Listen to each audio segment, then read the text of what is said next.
আসসালামু আলাইকুম। প্রবাসী এগ্রো ফার্মের পক্ষ থেকে স্বাগতম। ফার্মের জন্য কিছু ঘাস লাগানো হয়েছে পরীক্ষামূলকভাবে। এগুলা অ্যাকচুয়ালি বলে দিছে পাকচন ঘাস। তো লাগাইছি আলহামদুলিল্লাহ অনেক দিন হয়েছে, কিন্তু ওইভাবে ঘাসগুলো বড় হয় নাই। এগুলা মূলত লাগানো হয়েছে ওই জায়গায় খালি জায়গা আছে, ওই জায়গায় নিয়ে এগুলা পরবর্তীতে পুনরায় আবার রোপণ করার জন্য।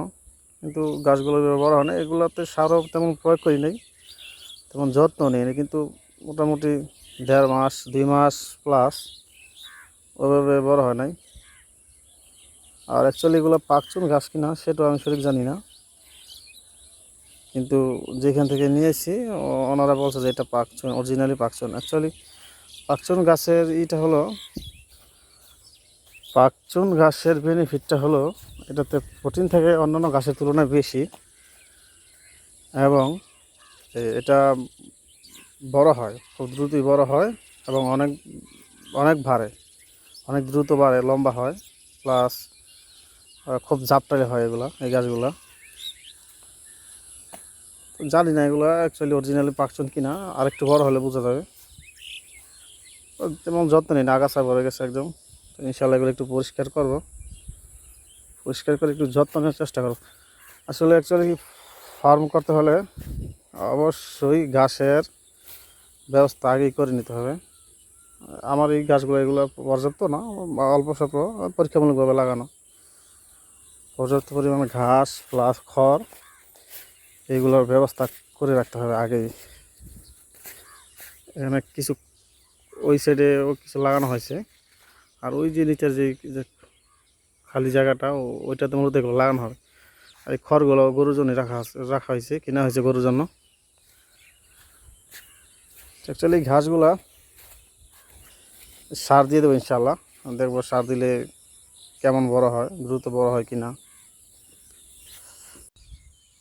ওই পাশেও কিছু ঘাস লাগানো হয়েছে, কিন্তু এখানে প্রচুর আগাছা, আগাছা হওয়ার কারণে এগুলো তেমন একটা সুবিধা না, বড় হয় নাই, একেবারেই ছোট। আর এই ঘাসগুলো আমি কয়েকবার কাটে দিছি, কিন্তু কাটার পর পরে আবার বড় হয়ে যায়। এগুলো কি জানি না, এগুলো সঠিক নামটা কি ওটা জানি না। গরুতেও খায় না এগুলো, অনেক সমস্যা এই গাছগুলো। যে জায়গাতে একবার হয় এগুলো আর সেখান থেকে দমন করা সম্ভব না। আর আমার যে লাগানো গাছগুলো যেগুলো, এই খালি জায়গাটা লাগানোর পরিকল্পনা আছে, তবে এগুলো পরিষ্কার করতে অনেক জামাল হবে ইনশাআল্লাহ।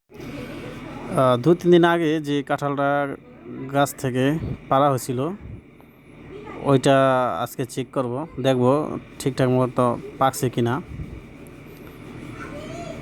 ওইটা বাইরে রেখে দিয়েছিলাম, তো ইনশাল্লাহ আজকে দেখব, পুরোটা খোলার চেষ্টা করব, ভিতরে দেখব যে কাঁঠালের যে কোষগুলো ওইটা ঠিকমতো পাকছে কিনা।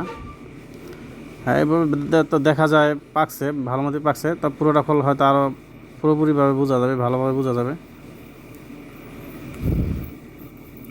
তো ইনশাল্লাহ এটা চেষ্টা করে অবশেষে এটা পুরোটা দেখলাম। হ্যাঁ, আলহামদুলিল্লাহ কাঁঠালের কোষগুলো খুবই ভালো ছিল। তো এটা প্রথমে ভাতিজা ওরে দিয়ে চেক করাবো, দেখবো রিভিউটা কী দেয়। ওরে জিজ্ঞেস করা হয়েছিল কাঁঠালটা খেতে কেমন, ভালো কিনা। ও বলছে যে হ্যাঁ, খুব মিষ্টি।